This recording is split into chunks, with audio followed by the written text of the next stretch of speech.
Okay, ये एक बड़ा जनरल सा क्वेश्चन है क्लास 11th मैथमेटिक्स का, चैप्टर नंबर 2 से एक्सरसाइज 2.3 का क्वेश्चन नंबर 2 है ये। ठीक है, ये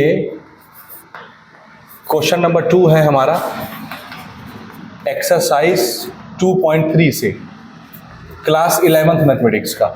ठीक, और इस क्वेश्चन में अक्सर बच्चों को बड़ा कंफ्यूजन रहता है और हमसे एक स्टूडेंट ने पूछा भी है कि इसको किस तरह से सॉल्व करना चाहिए आसान भाषा में। तो बहुत ज़्यादा टेक्निकल टर्म्स में हमको नहीं फंसना है, हमको खाली जनरल मीनिंग समझना है, हमारा आंसर आ जाएगा, बात समझ में आ जाएगी। ठीक है, बात क्या है, देखो क्वेश्चन क्या पूछ रहे हैं, find the domain and range of the following real function. दो क्वेश्चन है, उसका मैं सेकंड पार्ट ले रहा हूँ, ये हमारा सेकंड पार्ट है। ठीक है, और हमसे क्या पूछा गया है, सिर्फ डोमेन और रेंज। तो डोमेन और रेंज का पहले आप यूजुअल मीनिंग समझिए कि किसको बोलते हैं। इस फंक्शन को देखिए, यहां पर देखिए फंक्शन क्या दिया, √9 - x²। x की जगह हम वैल्यू पुट करेंगे और ये सॉल्व होगा, कुछ आंसर देगा। तो जो वैल्यू हम पुट कर रहे हैं उसको बोलते हैं डोमेन, जो हम पुट कर रहे हैं। लेकिन हर वो वैल्यू को डोमेन नहीं बोला जाएगा जिसको आप पुट करेंगे। डोमेन खाली वही x की वैल्यू कहलाएगी जिसको पुट करने से ये सॉल्व हो जाता होगा, यानी कुछ ना कुछ ये आंसर देता होगा x की कुछ वैल्यू रखने से। तो जिस x की वैल्यू को रखने से इसको सॉल्व करने से कुछ आंसर आता होगा, यानी fx की वैल्यू आती होगी, fx डिफाइन होता होगा उस x के लिए जिसको आपने पुट किया, तभी आप जिस x की वैल्यू को रखोगे उसको डोमेन मानेंगे। और अगर आपने x की कोई ऐसी वैल्यू रख दी कि ये सॉल्व ही नहीं हुआ, कुछ आंसर ही नहीं दिया, नॉट डिफाइन हो गया या इमेजिनरी चला गया, तो फिर जो आपने x की वैल्यू रखी है उसको डोमेन नहीं मानेंगे। आई बात समझ में?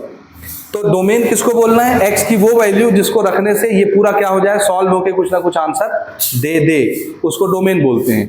और x की वैल्यू रखने से अगर ये सॉल्व नहीं होता, fx का कोई आंसर नहीं आता, नॉट डिफाइन होता है या इमेजिनरी होता है, तो फिर जो भी वैल्यू आपने x की रखी है वो डोमेन नहीं कहलाएगी। समझ आया? डोमेन समझ गए?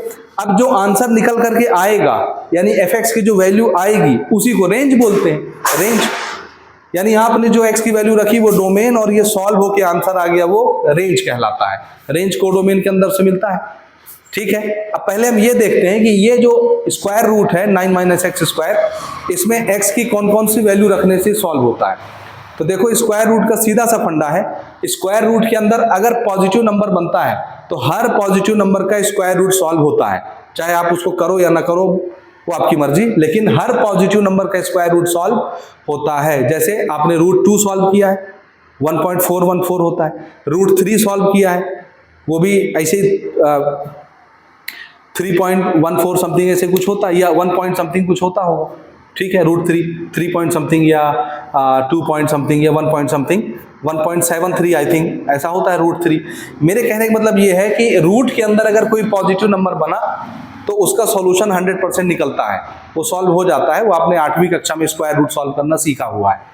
ठीक है, तो किन चीज़ों का स्क्वायर रूट सॉल्व नहीं होता, तो आंसर है जब रूट के अंदर निगेटिव नंबर आ जाता है। देखिए ये आप कॉम्प्लेक्स नंबर में पढ़ेंगे क्लास 11th में। अगर यहाँ मान लो -2 आ गया रूट के अंदर, -2, तो अगर यहाँ निगेटिव नंबर बन गया तो इसका रूट सॉल्व नहीं होगा, स्क्वायर रूट सॉल्व नहीं होता, ये होता है इमेजिनरी नंबर। इमेजिनरी यानी फिर आपको आयोटा का हेल्प लेना पड़ता है, वो आप चैप्टर नंबर 4 में कॉम्प्लेक्स नंबर में आप सीखेंगे। समझ आई बात? तो ये सॉल्व नहीं होता। लेकिन किसी भी रूट के अंदर अगर पॉजिटिव नंबर बना है, कोई भी पॉजिटिव नंबर, तो इसका सॉल्यूशन मिलता है, यानी ये चीज डिफाइन हो जाती है और ये नॉट डिफाइन रहता है। नॉट डिफाइन का मतलब इन्फिनिटी नहीं होता, नॉट डिफाइन का मतलब है इसका कुछ आंसर नहीं आएगा, और पॉजिटिव चीजों का स्क्वायर रूट सॉल्व होकर कुछ ना कुछ आंसर देता है। तो मतलब ये है कि ये स्क्वायर रूट के अंदर की चीज पॉजिटिव रहनी चाहिए। तो कौन कौन सी वैल्यू यहां पर हम रखेंगे तो ये पॉजिटिव रहेगा। अब ध्यान से देखते जाइए, ठीक, और समझते जाइए, तो आपको तुरंत समझ में आ जाएगा कि इसको करना क्या है। देखिए हम स्टार्ट करते हैं, ध्यान से देखिएगा। ये पहली चीज 9 - x की जगह मैं वैल्यू रखता हूं, मान लो यहां से स्टार्ट करता हूं ना, 9 - x की जगह हमने रखा 1। क्या रखा? 1 का स्क्वायर। यहां पर मैं क्या पुट कर रहा हूं, x की जगह 1। ठीक है, x की जगह यहां पर हम 1 पुट कर रहे हैं। ठीक, तो जैसे ही हम x की जगह 1 पुट करेंगे ये कितना हो जाएगा, देखते जाइए। अंडर रूट 9 माइनस 1 कितना हुआ, 1 का स्क्वायर 1 ही होता है ना, ये कितना आ गया, रूट 8 आ गया। रूट 8 का मतलब है ये पॉजिटिव नंबर है, यानी इसका स्क्वायर रूट सॉल्व होता है, ये आंसर हमको देगा। तो मतलब आप अगर x की जगह यहाँ 1 पुट करोगे तो ये सॉल्व होकर के कुछ ना कुछ पॉजिटिव रूट देगा, जिसका आंसर निकल सकता है, यानी x की वैल्यू 1 रखी जा सकती है, ठीक, उसका आंसर निकलता है। तो ये हमारा एक डोमेन हो गया, x की वैल्यू 1, जो वैल्यू x की जगह रखी जाएगी जिसके लिए सॉल्व हो रहा है वो डोमेन कहलाएगा। तो 1 के लिए सॉल्व हो सकता है, पॉजिटिव नंबर आता है रूट के अंदर, मतलब x की वैल्यू 1 हमारा डोमेन है, ठीक। दूसरा देखो, अगर मान लो मैं x की जगह 2 पुट कर दूं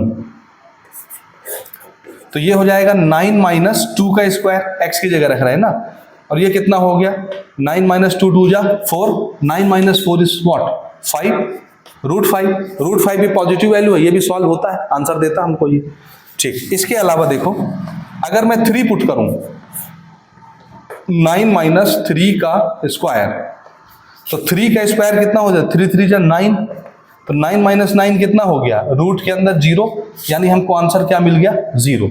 तो 0 भी तो भैया कोई ना कोई आंसर है ना, 0 का रूट सॉल्व होकर 0 आंसर मिलता है, आंसर मिला, इसका मतलब आप x की वैल्यू 3 पुट कर सकते हैं, ठीक। और देखिए, मान लीजिए मैं x की वैल्यू 4 रखता हूं, तो ये हो जाएगा 4 का square, this will be 9 minus 16, plus minus minus, बड़े से छोटे को घटाएंगे, 9 में 16 में से 9 जाएगा, कितना बचेगा, 7, लेकिन निगेटिव के साथ, निगेटिव नंबर, और निगेटिव नंबर का रूट सॉल्व नहीं होता, ये सॉल्व नहीं होगा, इसका कोई आंसर नहीं आएगा, समझ आया। और ये क्यों हुआ, क्यों सॉल्व नहीं हुआ ये रूट, क्योंकि हमने x की वैल्यू क्या रख दी, 4, ये ध्यान देना, x की वैल्यू क्या रख दिया, 4, तो ये सॉल्व नहीं हुआ। तो कहां तक सॉल्व हुआ, x की वैल्यू 3 तक, ठीक। 4 3 से बड़ा वैल्यू रखने से होता क्या है, रूट के अंदर नेगेटिव नंबर बन जाता है और वो इमेजिनरी कॉन्सेप्ट से सॉल्व होता है, यानी रियल में उसका कोई रूट नहीं आएगा, कोई सॉल्यूशन नहीं आएगा, ये फंक्शन डिफाइन नहीं होगा। इसी प्रकार से अगर मैं 1 से छोटे नंबर रखूं, जैसे x इक्वल टू -1 हमने पुट किया, तो जरा देखिए -1 के लिए क्या है, 9 माइनस -1 का स्क्वायर, तो -1 का स्क्वायर भी +1 ही ना हो जाएगा, तो 9 माइनस 1 हुआ, ये भी हमको क्या दे देगा, 8, और रूट 8 पॉजिटिव नंबर है, सॉल्व होगा।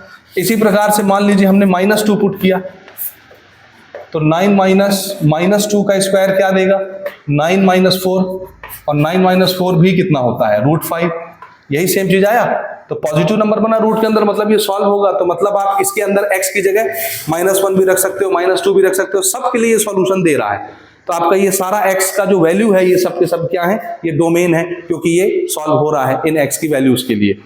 फिर आप x की वैल्यू -3 रख करके चेक करिए,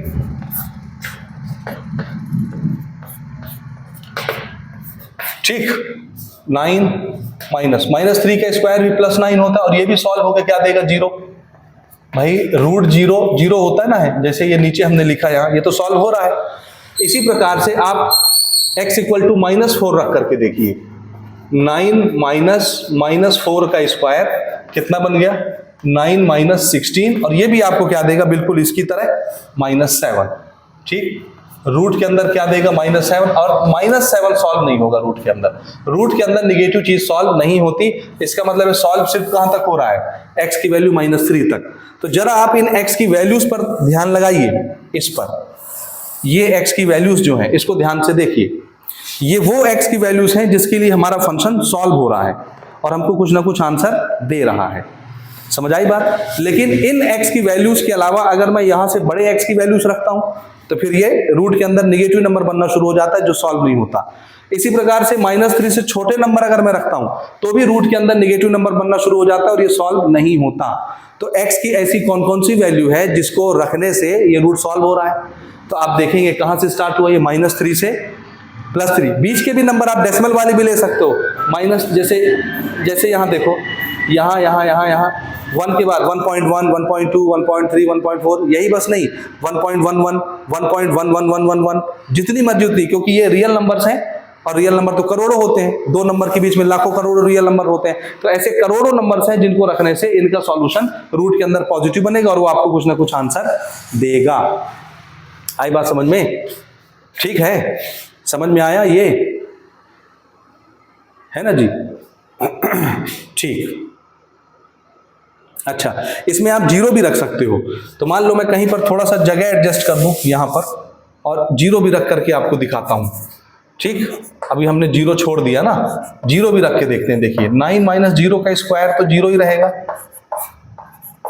यानी ये क्या मिला, √9 जिसकी वैल्यू 3 होती है। और यहां हमने 1 जब पुट किया था तो वो तो पहले ही आपने देख लिया, 9 माइनस 1 यानी √8 बना। ये समझ आया? तो x की वो वैल्यूज जिसके लिए इसका आंसर निकलता है वो वैल्यूज क्या कहलाएंगी, डोमेन कहलाएंगी। ध्यान से देखिए, डोमेन क्या क्या बना हमारा बताइए, -3 बना। देखो सबसे छोटा नंबर डोमेन का कौन सा है, -3 जिसके लिए सॉल्व हो रहा है। और सबसे बड़ा नंबर, क्योंकि इसके बीच में तो करोड़ों नंबर है ना जी, वो तो हमने एग्जाम्पल के तौर पे तो 3 ठो लिख लिया है। तो -3 से लेके +3 तक ये आंसर दे रहा है ना, पॉजिटिव आंसर। तो -3 से लेके +3, अब ये रियल नंबर है। अब रियल नंबर तो आप किसी सेट में रिप्रेजेंट कर नहीं सकते, उसी को रिप्रेजेंट करने के लिए हमने तरीका क्या बनाया है, ये क्लोज इंटरवल। -3 से लेके +3 बीच के सारे नंबर आ गए। -3 भी आप रख सकते हैं, +3 भी आप रख सकते हैं, बीच के सारे नंबर रख सकते हैं। लेकिन -3 से छोटा नंबर नहीं रखना है, +3 से बड़ा नंबर नहीं रखना है। क्यों? क्योंकि -3 से छोटा नंबर रखने के लिए रूट में फिर नेगेटिव बना देता है, +3 से बड़ा नंबर रखने पर रूट के अंदर ये नेगेटिव बना देता है, जो डिफाइन ही नहीं होता। तो डोमेन क्या हो गया, यानी x की वो कौन कौन सी वैल्यूज हो गई जिसके लिए फंक्शन सॉल्व हो जाएगा, -3 से +3, ये x की वैल्यूज। अब रेंज की बात करते हैं, रेंज क्या होगा, इसका जो आंसर आएगा सॉल्व होके। तो जरा देखिए, हमारा -3 रखने में आंसर क्या आया, 0। -2 रखने में आंसर क्या आया, ये। -1 रखने में आंसर क्या आया, ये। 0 रखने में आंसर क्या आया, ये। 1 रखने में आंसर क्या आया, ये। 2 रखने में आंसर क्या आया, ये। 3 रखने में आंसर क्या आया, ये। क्योंकि आगे आप 4 रखोगे तो आंसर तो आता ही नहीं है, -4 रखोगे तो आंसर तो आता ही नहीं है। तो आंसर सिर्फ किसके लिए मिल रहा है, -3 से लेके +3 जब आप पुट करते हो तो ये आंसर्स मिलते हैं। तो जो आंसर मिलता है वही रेंज कहलाता है। अब हम रेंज को भी थोड़ा पहचान लेते हैं। रेंज, रेंज कहां से कहां तक मिला, देखो खोजो। सबसे छोटा नंबर कौन सा है इसके आंसर में, 0। 0 से छोटा नंबर आपको नहीं मिल रहा, क्योंकि ज्यादा से ज्यादा आप 9 - 9 कर सकते हैं। 9 - 9 0 हो जाएगा। 0 पॉजिटिव रियल नंबर माना जाता है, उसका रूट सॉल्व होता है। लेकिन 0 से छोटा नंबर फिर वो निगेटिव हो जाता है जी, ठीक है। और नेगेटिव चीज का रूट सॉल्व नहीं होता। इसीलिए कंडीशन ये है कि रूट के अंदर की ये चीज कैसी होनी चाहिए, पॉजिटिव। 0 हो जाए या पॉजिटिव हो जाए, 0 से बड़े नंबर। इसीलिए शर्त ये है कि रूट के अंदर की ये वाली चीज जो है ये हमेशा या तो 0 से बड़ी होनी चाहिए या 0 होनी चाहिए। ये कंडीशन है fx का आंसर आने के लिए। ये समझ आया?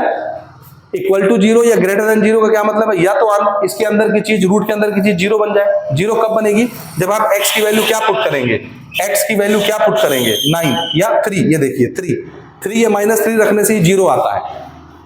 और 0 से बड़ा कब आएगा, जब आप ये -3 -2 -3 से लेके +3 के बीच में कुछ भी रखेंगे, 0 से बड़ा आंसर आ जाएगा। समझ आई बात? तो इसी के लिए खाली आंसर आएगा।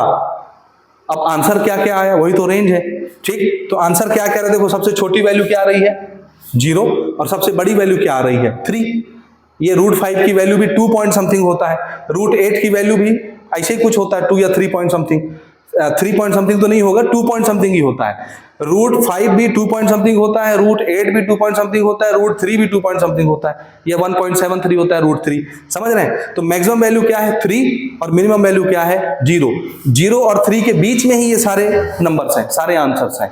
इसीलिए इसका आंसर कहां से कहां तक आएगा, या तो 0 मिलेगा, या तो 3 मिलेगा, या इन्हीं के बीच का मिलेगा। तो बीच के मिलने को दिखाते हैं ऐसे इंटरवल लगा के, क्लोज इंटरवल की। 0 भी आ सकता है, 3 भी आ सकता है, और इनके बीच का कोई भी आंसर आ सकता है। 0 से छोटा आंसर नहीं आ सकता, क्योंकि नेगेटिव तो आते ही नहीं रूट से बाहर, नेगेटिव आंसर आ ही नहीं सकता रूट में से। और 3 से बड़ा नहीं आएगा। क्यों नहीं आएगा 3 से बड़ा, इसलिए नहीं आएगा भैया आप 0 से छोटा नंबर पुट नहीं कर सकते। ये देखो, यानी -3 के बाद आप नहीं पुट कर सकते। 0 तो कहां, हमको 0 कहां पर मिलेगा, जब आप -3 पुट करोगे या 3 पुट करोगे, तभी आपका आंसर 0 मिलेगा ना। आप -3 से छोटा नंबर पुट कर सकते हो, ना 3 से बड़ा नंबर पुट कर सकते हो। इसलिए 0 से ना छोटा नंबर मिलेगा। समझ आई बात? निगेटिव तो मिलवा ही नहीं करेगा। ये समझ आया? इसलिए ये हमारा क्या बन गया, रेंज बन गया। तो बहुत ज्यादा इसमें गुणा भाग लगाने नहीं है, आपको सिंपली डोमेन लिखना है कि कौन सी x की वैल्यू रखने से ये सॉल्व होता है, इसका आंसर मिलता है। तो आपको ये मैंने समझा दिया, और इसका आंसर क्या क्या आता है वो भी मैंने आपको समझा दिया। ये रेंज बन गया हमारा, इसको इमेज भी बोलते हैं। आई बात समझ में? और ये फंक्शन किसके लिए डिफाइन होगा, ये शर्त है कि रूट के अंदर की चीज पॉजिटिव होनी चाहिए, या 0 रहे या तो 0 से बड़ा रहे पॉजिटिव। इसके लिए डिफाइन होगा। तो बस रेंज और डोमेन पूछा है, आप डायरेक्टली अपने आंसर को इस तरह से लिख करके दिखा सकते हैं, कोई बहुत ज़्यादा डिस्क्रिप्शन लिखने की जरूरत नहीं है। हो गया जी।